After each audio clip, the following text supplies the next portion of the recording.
Eliminating the excess, wordiness and redundancy in English. Hey learners! In today's lesson, we're diving deep into the world of proofreading and editing. Specifically, we'll focus on how to make your sentences concise and to the point by eliminating wordiness and redundancy. Let's get started. Wordiness refers to using more words than necessary to convey an idea.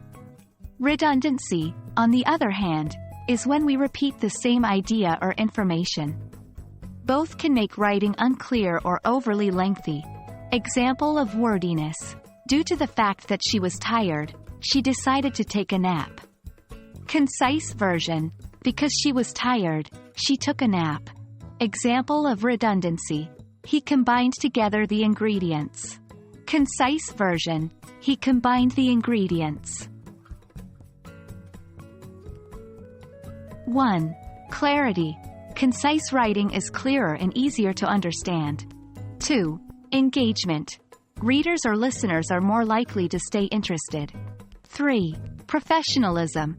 Crisp and clear language appears more professional and authoritative.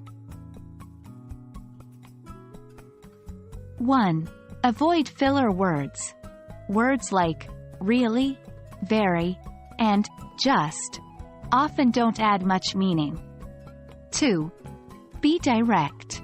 Instead of, in my opinion, I believe, simply say, I believe. 3. Remove repetitive words. Avoid saying the same thing in different words unless necessary for clarity. 4. Limit use of passive voice. Active voice is often more concise and direct. Let's do a quick exercise. Try to rewrite the following sentence to make it more concise. The reason why he's not attending the meeting is because he's on a business trip. Possible answer. He's not attending the meeting because he's on a business trip. That's it for today's lesson on eliminating wordiness and redundancy.